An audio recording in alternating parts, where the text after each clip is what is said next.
voy a asegurar de que se oye bien. ¿Se oye bien al fondo? ¿Sí? ¿Arriba también? Bueno, buenas tardes a todos de nuevo. Gracias por la invitación. Verdaderamente, cuando una persona está detrás de ti 3 años, 3 años ha estado Blas detrás mío, para que encontráramos un espacio para organizar esto, pues te tienes que sentir, yo diría que al menos conmovido. Conmovido porque, bueno, los astros se unieron y hoy podemos celebrarlo. Siento una profunda admiración por lo que hacéis desde Cambi, las personas que estáis más en el día a día y las que de todas maneras, aunque no estéis tan al día a día, estáis conectados, porque creo que esto es lo que nuestra sociedad necesita. La mayor parte de los problemas que tenemos, por no decir todos, desaparecerían con mayor humanismo. Si en lugar de vernos como objetos, nos viéramos como personas con extraordinaria dignidad. Empecé a estudiar esto, ahora tengo 61 años, con 17 años, gracias a un libro escrito desde el campo de la medicina que hablaba de que los médicos griegos hace 2500 años, el gran padre Hipócrates entre ellos, el padre de la medicina, el juramento hipocrático que os sonará, habían descubierto algo absolutamente sorprendente. Habían descubierto que se podía curar con las palabras.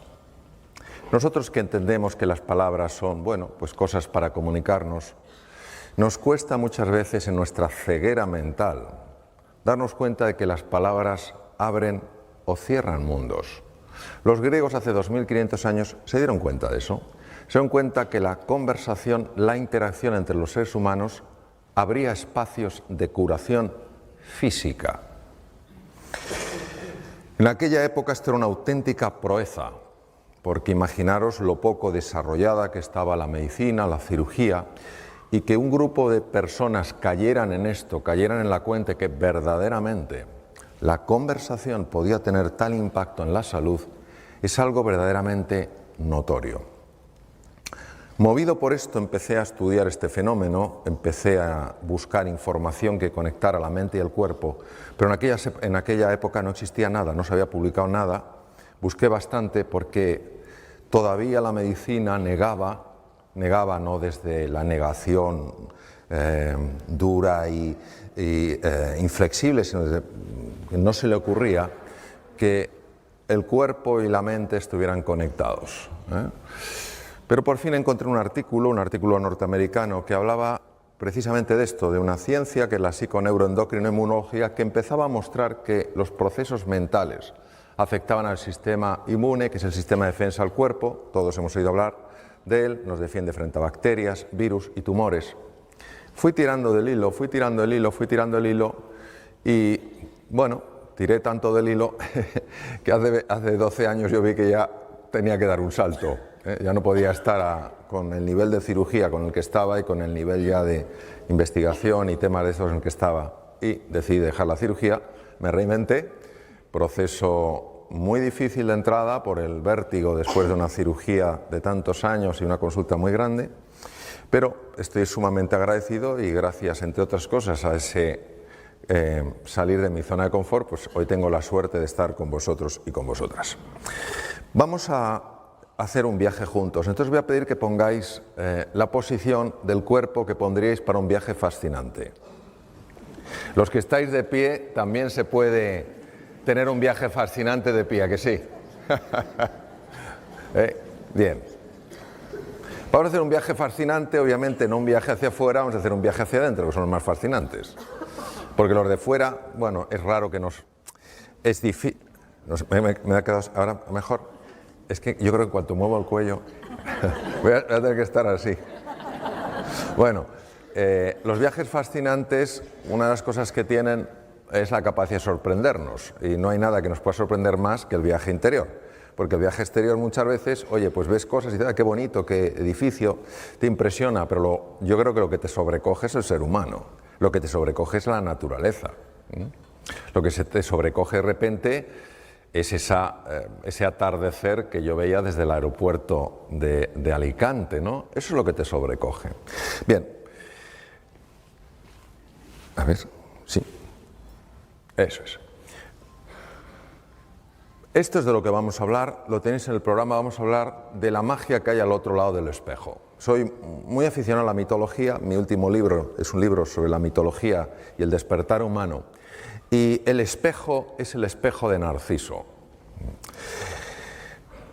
Narciso en la mitología griega era aparentemente un joven guapísimo, un joven absolutamente con todo lo que una persona puede tener de atractivo, pero era muy arrogante, era muy soberbio. Él se sabía muy guapo porque todas las doncellas suspiraban por él. Y un día entró en el bosque, pero claro, Narciso en aquella época no se usaban tanto espejos, o sea, el espejo de hoy en día pues tiene su origen hace muchos años, pero en aquella época la fábula tiene tanto poder porque no había espejos, es decir, Narciso por alguna razón nunca se había contemplado. Él estaba sorprendido de que tuviera tanto efecto en las mujeres. Un día entró en un bosque y había una ninfa que se llamaba Eco porque la diosa Hera, la mujer y hermana de Hércules, se había enfadado con Eco y le había dejado una voz de tal manera que todo era un eco. Si decía hola era hola, hola, hola, hola, hola, hola, hola. Y entonces Eco vio pasar a Narciso, que se metió en aquel bosque, inmediatamente se enamoró de él y salió con los brazos abiertos pues para encontrarse con él. Y Narciso directamente la despreció. Ella se retiró sollozando al bosque y él encontró algo que nunca había encontrado, encontró un pequeño estanque. Y al asomarse en el estanque se vio reflejado. Se enamoró tanto de sí mismo que quiso atrapar la figura. Se lanzó al agua intentando atraparla y se ahogó. En ese estanque mítico, aparecía una flor, que era un narciso, que recordaba de alguna manera el paso de Narciso por allí. Pues todos somos de alguna manera Narciso, no porque algunos seamos especialmente guapos, que sabemos que no lo somos, pero sí porque todos a veces nos creemos que somos un poco más que el vecino. Un poco más listo, un poco más santo, un poco más sabio, un poco mejor formado. Y esta arrogancia, este no mirar más allá del espejo tiene enormes repercusiones. Lo que se perdía Narciso era una visión más amplia de la realidad. Cuando Narciso miraba y se veía reflejado, solo podía verse a sí mismo, estaba totalmente centrado en él y era incapaz de ver a nadie, ni siquiera a Eco. A Eco no es que la despreciara, a Eco es que la ignoraba. ¿Hay mayor desprecio que no hacer aprecio? ¿Hay mayor desprecio que ser un mueble? Que estés en un sitio, a lo mejor un sitio modesto y que nadie que pase te saluda. Nadie te desprecia, pero tampoco te muestran aprecio. Es muy interesante lo que la medicina ha ido observando, lo que se ha ido descubriendo en distintos campos sobre el impacto que tiene esto. Y por eso nosotros en nuestro viaje de aventura, en nuestro viaje de descubrimiento, vamos a ir más allá del espejo. Ir más allá del espejo no solo es profundizar, ir más allá de nuestra propia imagen, trascenderla, ir más allá, sino también ampliarla para poder ver a Eco y a tantos seres humanos que hay a nuestro alrededor. Esto que veis aquí es absolutamente incomprensible, pero es una de mis grandes pasiones. Tú ves esto y dices, esto es una cosa que no tiene sentido. Esto se llama el ojo mágico. Y si entrenas la mirada desde esta distancia, me cuesta más, si entrenas la mirada te darás cuenta de que toma 3 dimensiones, aparecen 4 planetas, un delfín en 3 dimensiones y una tortuga. Esto es así, se llama así. Miradlo, podéis encontrar muchas figuras en montones hay libros y tal y cual, entonces tienes que adiestrar la mirada y llega un momento en que se hace 3 dimensiones y lo que no tenía sentido lo tiene todo. Vamos a ver cosas que para la mente no tienen sentido, pero que para la vida lo tienen todo. Es decir, vamos a ver, hoy vamos a aprender a mirar de una manera especial para ver en 3 dimensiones. Aquello que vale la pena ver en 3 dimensiones. Porque cuando tú ves, yo me puedo quedar mucho tiempo mirando estas cosas, porque cuando ya tienes habilidad, que no es cuestión más que dedicarle tiempo, es que son figuras tan bonitas y dices, no es posible, o sea, estoy viendo 3 dimensiones y parecía que no había nada. Bien, vamos a hablar de los 2 elementos que en mi experiencia personal he visto que son los que nos ayudan a ir más allá del espejo, a ir más allá de nosotros mismos. Uno es el encuentro. ¿Qué es el encuentro? Lo veremos. Es hallarte con la otra persona. Es decir, dejas de ser el centro de un círculo y se crea una elipse que tiene 2 círculos, tú y yo. Como decía Martin Buber, eso es un nosotros. Vamos a ver el impacto del encuentro en muchas cosas, en el funcionamiento del cerebro humano y en la salud. Y vamos a ver el enorme impacto que tiene el silencio. Algo que para nosotros ha perdido como todo el valor. Esto es como el sueño. O sea, yo recuerdo hace muchos años en Madrid un cartel de una bebida que no comentaré que decía, ya dormirás bastante cuando te mueras. Dormir poco es sumamente dañino para la salud, sumamente dañino para la salud. El sueño no es una pérdida de tiempo, el sueño es un momento de reparación del organismo. Y hay muy pocas personas que realmente puedan dormir menos de 7 horas y estar bien. No digo que no las haya, hay muy pocas. Pues lo mismo pasa con el silencio y lo vamos a explorar juntos. ¿Cuál es el opuesto al encuentro? La rivalidad. No la competitividad, la rivalidad. ¿Entendéis la diferencia, no? La rivalidad tiene una connotación diferente a la competitividad. La rivalidad tiene un toque distinto. El otro es mi rival, es mi enemigo. Estoy enfrentado a él, estoy enfrentado a ella. Y el segundo es el ruido y las prisas. Los datos no se publican porque no es políticamente correcto a nivel mundial contarlos, pero si supierais cómo está escalando la ansiedad y la depresión. Hace no mucho me invitaron a un programa de televisión de una determinada comunidad autónoma y me dijo el periodista, doctor, quiero que se prepare para la primera pregunta que le voy a hacer, porque no es fácil de contestar. Cuénteme. ¿Por qué en esta comunidad autónoma se consumen 7 millones de envases mensuales de ansiolíticos y antidepresivos? Que es el mismo número de habitantes de la comunidad. Y dije, porque esto no es la comunidad suya, es el mundo entero. Las prisas y el ruido mental enferman. El silencio sana. Y vamos a ver ¿por qué? Porque esto si lo dices, pues está muy bien, pero si lo soportas, desde la ciencia por lo menos le podemos dar otra pensadita. Vamos a hablar del encuentro. ¿Qué es el encuentro? El encuentro es cuando tú tienes una intención real de aproximarte a otro ser humano, tienes una voluntad de cooperación, no sabes en qué vas a cooperar, pero tienes una voluntad de cooperación. Hay un deseo de comprender de verdad a la otra persona. Hay una disposición a escuchar. Escuchar es bastante complicado porque la mente mete mucho ruido y entonces uno no escucha porque está pensando cómo responder. Y por eso es una cosa que hay que entrenar. Y generosidad en el contribuir. Generosidad en el dar. Que recibes de vuelta, estupendo, pero no lo haces por recibir de vuelta, lo haces porque quieres vivir así. Nosotros vamos a través de ejemplos, a través de metáforas, a través de ciertas explicaciones, vamos a profundizar en eso que hace al encuentro tan saludable psicológica y biológicamente a la persona. No juzgar desde nuestro propio marco de referencia. Todos tenemos un marco de referencia, todos tenemos una experiencia a la vida, una manera de ver las cosas. Es inherente al vivir. Y tendemos a filtrar todo lo que llega de acuerdo a ese marco de referencia.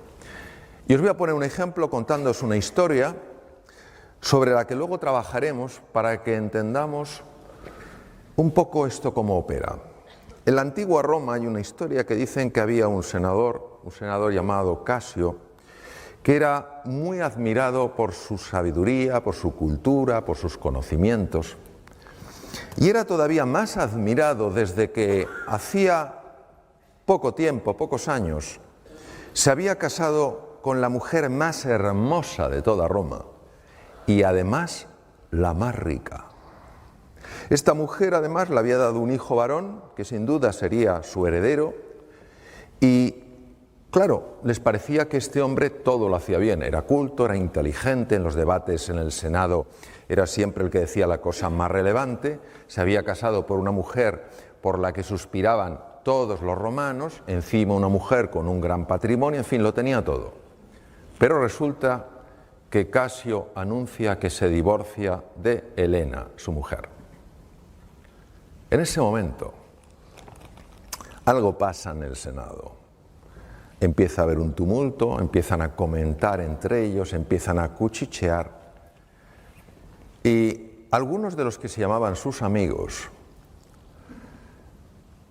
caen en la cuenta de que se han equivocado juzgando a este senador, que para nada es tan sabio ni es tan listo, sino que es un imbécil, porque solo un imbécil se podía haber divorciado de una mujer tan hermosa y tan rica como Helena. Un día, los tres amigos, supuestamente amigos, que más criticaban, a escondidas por supuesto al senador, estaban hablando en una calle de Roma precisamente de eso, de nuevo, casi hasta disfrutando en su crítica a ese hombre al que habían tomado como tan inteligente y que había demostrado, por el contrario, ser tan torpe. Y no se dieron cuenta, porque estaban tan metidos en su conversación, que el senador, por pura casualidad, iba bajando por la calle. El senador, al verles a los tres, a sus tres amigos, se alegró muchísimo. Pero como veía que estaban como haciendo una piña, pensó que hablaban de algo muy personal y se acercó con prudencia. No empezó a gritarles, ¿qué tal estáis? Se acercó con prudencia, se acercó lo suficiente para escuchar con perfecta claridad cómo le criticaban. De repente, uno de los tres notó la presencia del senador. Senador, pero ¿por qué no nos has dicho que estabas aquí? En fin, tenías que habernos avisado. ¿De qué hablabais? El hombre sabía perfectamente que lo había oído todo. Por tanto, no podía disimular. Y dijo, senador, tienes que entendernos. En fin, no digo que sea correcto lo que hemos hecho, pero tienes que entendernos, hombre. Siempre te habíamos tomado por una persona muy sensata, muy sabia, y claro, no, comprende que nos ha descolocado que te hayas divorciado de Helena, una mujer por la que suspiraba toda Roma. El senador no contestó. El senador se agachó, se quitó una sandalia y se la dio. Dime qué te parece mi sandalia. El hombre cogió la sandalia. ¿Qué tiene que ver la sandalia, senador? Esto no tiene nada que ver con lo que hablamos. Tú simplemente dime qué te parece mi sandalia. El hombre, sin comprender muy bien aquello, tomó aquella sandalia, empezó a observarlo y tocó una piel tan suave que jamás antes había tocado nada igual. ¡Qué piel! Pero qué suavidad, cómo se desliza la mano. Jamás toqué una piel tan suave. Y entonces se fijó en la hebilla, una hebilla de oro macizo, con una orfebrería, con una filigrana tan compleja, que jamás había visto a nadie capaz de hacer algo tan exquisito. Dijo, ¿y esta hebilla? ¿Esta orfebrería? ¿De dónde puede salir algo tan perfecto? Y devolviéndosela al senador le dijo, senador, sin duda es el mejor calzado que se puede encontrar en todo el Imperio Romano. Y entonces el senador le dijo, sí, entonces tú me podrás decir en qué punto me molesta mi sandalia al andar. Esto es lo que nos pasa muchas veces, es decir, Independientemente no es un justificar si la razón fue o no fue. Es que aquella sandalia aparentemente tan bella no era cómoda, pero había que convivir con ella para verlo. Tener en cuenta que cuando hablamos del encuentro no hablamos de estar de acuerdo, estamos hablando de entender a la otra persona.